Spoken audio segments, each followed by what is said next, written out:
신앙 고백 드리시겠습니다.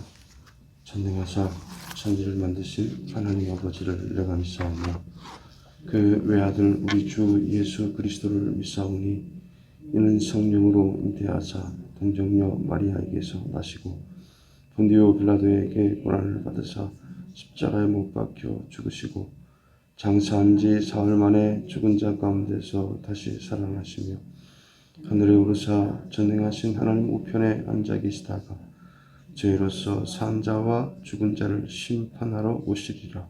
성령을 믿사오며 거룩한 공예와 성도가 서로 교통하는 것과 죄를 사해 주신 것과 몸이 다시 사는 것과 영원히 사는 것을 믿사옵나이다. 아멘. 찬송가 401장 찬양 들으시겠습니다. 401장입니다.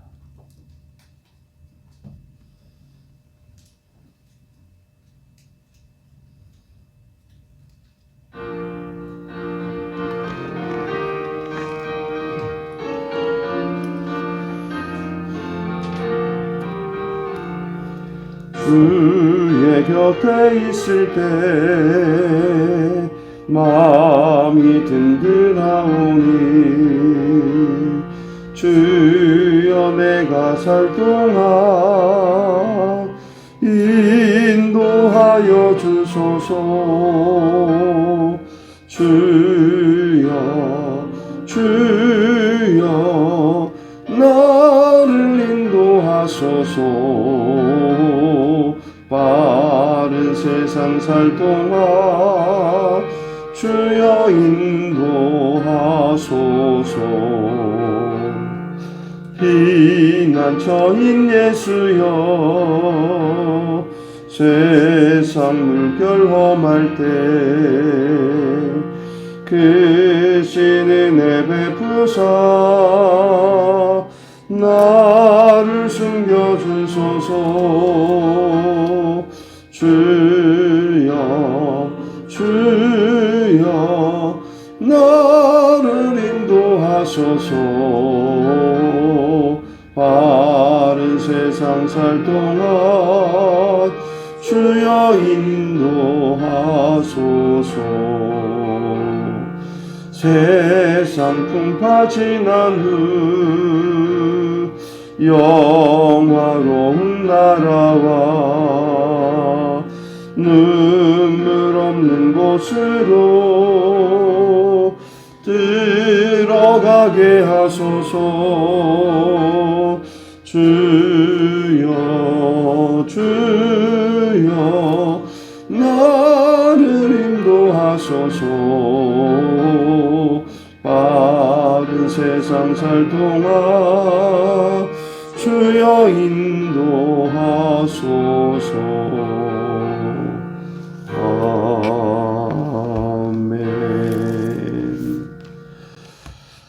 아멘. 하나님의 말씀은 사도행전 11장 1절 말씀부터 4절 말씀까지 보시겠습니다.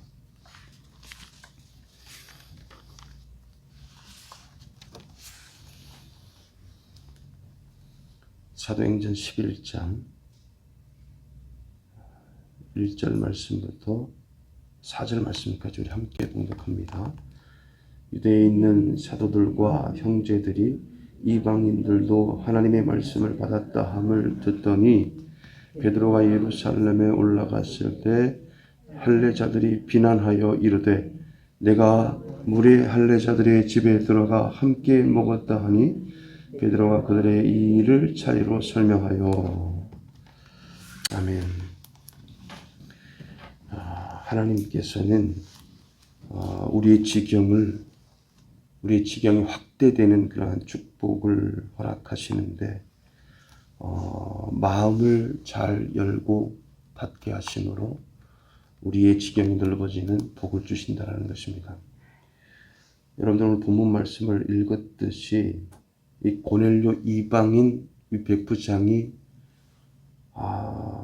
예수님을 믿게 되고 성령의 놀라운 역사가 일어나자 이 할례자들이 베드로에게 지금 항의하고 있는 겁니다.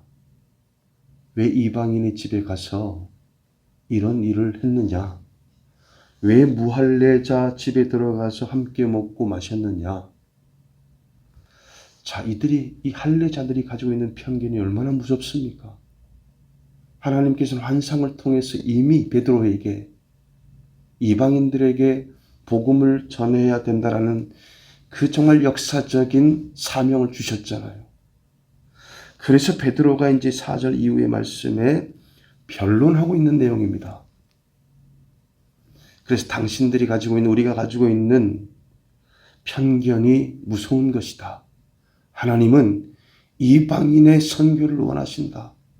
하나님 우리도 사랑하시지만 이방인들도 사랑하신다. 그러므로 말미암아 이제 11장에서 결국 안디옥 교회가 탄생이 되고 개척이 되고 이제 이방인 선교가 전 세계적으로 바울을 통해서 본격적으로 이제 증거되어진 놀라운 역사가 일어나게 됐죠. 베드로의 환상은 복음이 유대 지역에서 전 세계로 향하는 그런 계기가 된 것입니다. 된 것이에요. 여러분, 가이사라 오순절 이 사건으로요, 고넬료 일가 친척과 친구들이 다 성령을 받았고요. 또한 하나님의 말씀을 받았다는 소식을 유대에 있는 사도들과 형제들도 들었다라고 1절 말씀에 말씀하고 있습니다. 그러니까 소문은 참 빨라요. 그 이후에 베드로가 예루살렘으로 돌아오자 제가 말씀드린 대로 할례자들이 비난하기 시작했고요. 왜 할례받지 않은 사람들의 집에 들어가서 함께 식사를 했습니까? 이렇게 따져서 묻는 거죠. 당시 예루살렘 교회 할례자들은 이 기독교로 개종했으면서도요, 여전히 할례자라는 우월의식과 무할례자에 대한 그런 배타의식이 있었어요. 대단한 거죠. 그 할례자 교인들이요, 유대교 전통을 고수하는 것을 보면 이 바울처럼 바리새인으로서 기독교로 개종한 사람들이었을 것임에 분명합니다. 그들의 언행을 보면 보세요. 따져서 묻는 거 한번 보세요. 왜 이방인의 집에 가서 먹고 마시냐는 거예요. 왜 말씀을 전하는 거예요. 여러분, 잘못된 편견이 얼마나 무서운가를 우리에게 보여주고 있는 겁니다. 그러니까 잘못된 편견은 버려야 되는 거예요. 물론 때로는요, 거룩한 편견을 앞세워서 본질적인 진리와 관련해서요, 마음을 굳게 닫아야 될 때도 있죠. 지켜야 될 때도 있습니다. 잘못된 것에 마음을 열고 미혹되면요, 영혼과 가정과 사회가 파괴될 수 있는 겁니다. 잘못된 편견이요. 그러니까 마음을 열거나 닫아야 할 것에 대한 거룩한 분별력을 하나님께서 키우게 하시고요. 본질과 비본질에 대한 그 구분을 잘 해서요. 여러분, 본질적인 문제에 대해서는 힘써 고수하고 지키고요. 그리고 비본질적인 문제는 힘써 양보하게 하시는 겁니다. 사람들 간의 갈등을 보게 되면 되게 비본질적인 문제로 생기는 경우가 많아요. 그러니까 예수님만이 구세주이고요, 삼위일체 하나님이란 본질적인 진리는 하늘이 무너져도 지켜야 됩니다. 내 마음으로 지켜야 돼요. 여러분, 이것을 내 마음을 열어서 타협할 생각이 있으세요? 예수 그리스도로 말미암아 구원을 얻는다. 삼위일체의 하나님을 여러분들이 부정할 수 있으세요? 이건 목숨 걸고 지켜야 되는 본질적인 문제예요. 다만 어느 교파가 좋은가 하는 문제에 대해서는 이 문제는 비본질적인 거예요. 그러니까 장로교라든지 감리교라든지 성결교라든지 순복음교회라든지 침례교회라든지 이단이 아니면 교단의 특성을 인정하고 존중하는 겁니다. 존중하는 거죠. 그러니까 하나님이 비본질적인 문제에 목숨을 걸고 싸우는 것을 결코 기뻐하지 않으세요. 어떤 예배 형태를 취할 것인가? 어떤 예배를 드릴 것인가? 어떻게 예배 시간을 정할 것인가 하는 것은 비본질적인 문제예요. 그리고 그 문제는 교회 및 리더의 특성과 철학에 따라서 얼마든지 달라질 수 있죠. 교회 합의에 따라서요. 더 나아가서 본당 바닥을 어떤 형태로 할 것인가, 어떤 색깔로 할 것인가, 이런 문제들은 다 비본질적인 거예요. 여기에 여러분들이 목숨 걸 이유가 없다라는 거예요. 이 비본질적인 문제는 보수적으로, 비본질적인 문제는 개혁적으로 대하고요, 본질적인 문제는 보수적으로 대하는 거예요. 그래서 우리 장로교, 대한예수교 장로교 우리 합동 측은 보수적인 교단입니다. 그래서 본질을 끝까지 잡고 양보하지, 타협하지 않으려고 하는 그러한 교단이 여러분들이 지금 다니고 있는 우리 은석교회에 속해 있는 합동 측 교단의 정체성이에요. 이제 쉽게 예를 들면 여성에게 안수를 주는 문제라든지 이런 문제들에 있어서는 아직까지도 고집하고 있어요. 근데 다른 교단들은 많이 문을 열었습니다. 근데 우리 교단도 언젠가는 문을 열겠지만, 그러나 끝까지 본질적인 문제에서 이게 정말 본질적인가 아니면 비본질적인가 지금도 논의하고 있지만, 이렇게 보수적인 교단이 저와 여러분들이 다니는 교단이에요. 여러분, 갈등이 생길 때마다 이 문제가 본질적인 문제인가 비본질적인 문제인가를 생각하고 성찰해야 되겠죠. 근데 비본질적인 문제로 생긴 갈등이라면요, 상대의 의견을 힘써 존중하면서 그 갈등을 풀어나가는 겁니다. 비본질적인 거라면 거기에 목숨 걸고 사생결단해서 싸울 이유가 없다라는 얘기예요. 근데 교회들이요, 비본질적인 문제를 가지고 얼마나 싸우고 나눠졌는지 몰라요.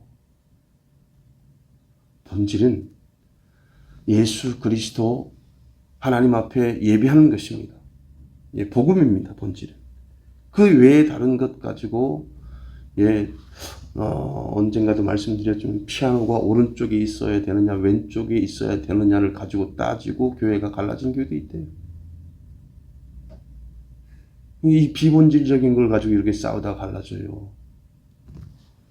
더 말씀드리고 싶지만 좀 창피하니까, 여러분, 마음을 지혜롭게 열고요 닫지 못해서 갈등을 키우면 삶의 지경도 점차 좁아지고요, 마음을 지혜롭게 열고 닫아서 갈등을 풀어내면요, 삶의 지경도 넓어지는 거예요. 넓어지는 거예요. 여러분, 본질에 우리가 마음을 닫고 타협함이 없으면요, 우리의 삶의 지경이 점차 넓어진다는 것입니다.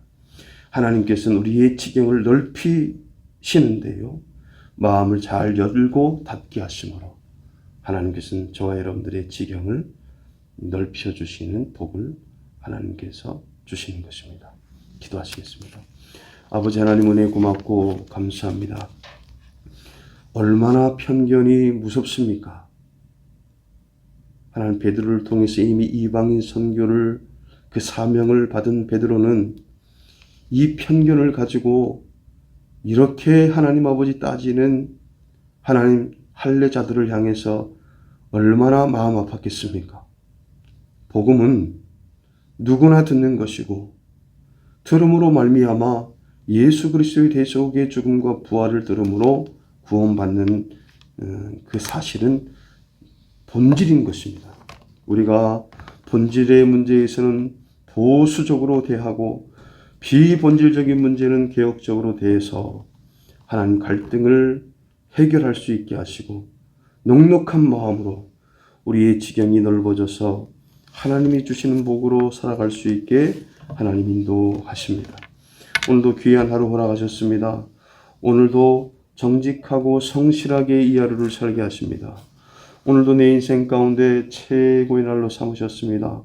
오늘도 최고로 기쁘고 행복한 날로 살게 하십니다. 오늘도 하나님 병석에서 하나님의 도움을 간절히 사모하고 하나님의 치유하심을 기다리는 사랑하는 우리 지체들에게 오늘도 찾아가 주셔서 주여 치유되고 회복되는 놀라운 역사가 일어나게 하나님 하십니다. 예수님의 이름으로 기도합니다. 아멘. 하늘에 계신 우리 아버지여, 이름이 거룩히 여김을 받으시오며 나라의 임하옵시며 뜻이 하늘에서 이룬 것 같이 땅에서도 이루어지리이다. 오늘날 우리에게 일용할 양식을 주옵시고 우리가 우리에게 죄 지은 자를 사하여 준 것 같이 우리 죄를 사하여 주옵시고 우리를 시험에 들게 하지 마옵시고 다만 악에서 구하옵소서. 대개 나라와 권세와 영광이 아버지께 영원히 있사옵나이다. 아멘.